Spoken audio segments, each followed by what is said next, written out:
My name is Archie Palencia. I'm Bart McCluskey. I think we started coming around August of this year, so about 3 months or so. Not very long. And in particular, it caught our attention because in our eyesight, where we sit at church, we could see some of the migrants that were joining us for Sunday Sunday services. Well, we both like to entertain and host dinner parties. And so for us, it was just like a very large dinner party.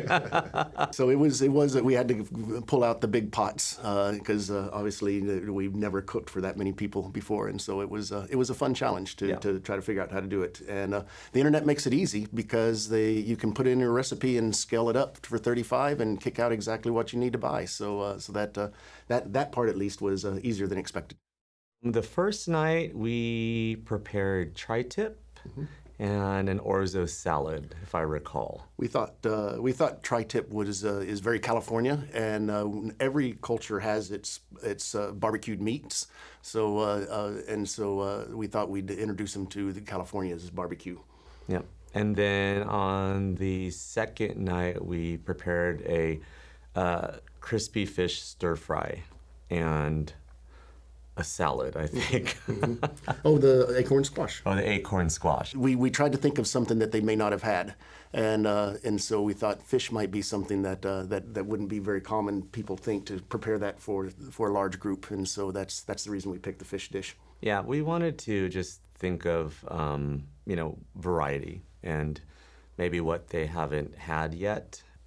It was pretty easy. I think, we started with just basic introductions as we were serving food. So we got a chance to kind of, meet people, get their names. Sometimes we'd ask maybe where they're from. And so I think that was something that was kind of natural, it felt, as you're just Anytime interacting. You're meeting a new group of people, right? It wasn't any different. I think one of the fun things is Archie knows how to say hello and thank you and a few other phrases in probably 15 different languages.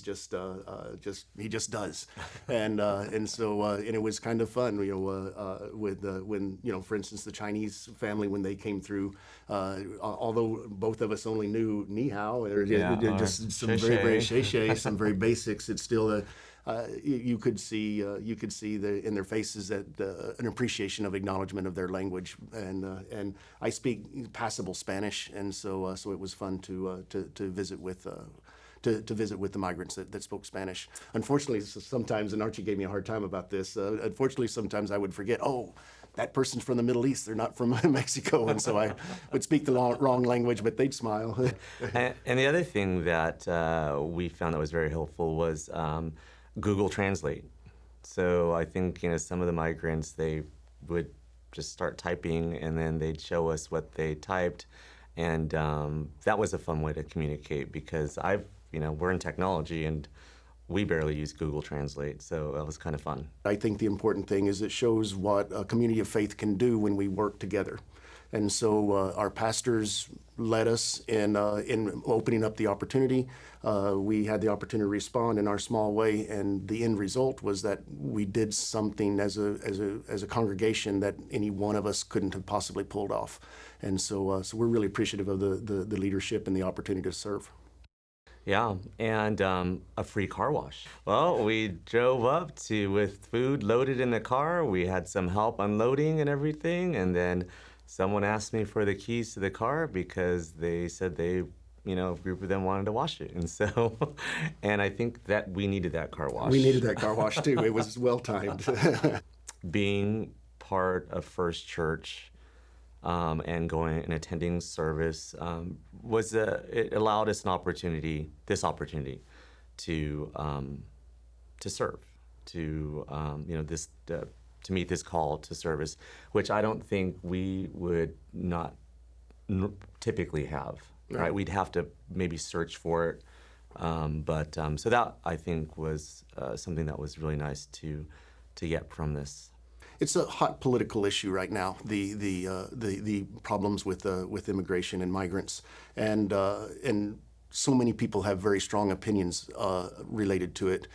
And I found that for Archie and me, we have a little bit more of an informed opinion, having interacted with people who are actually in this position, and so we hope that that allows us to better communicate with our friends and families on the situation. The breaking bread, sharing a meal, extends from just our dining room, right? It really extends outside and with community.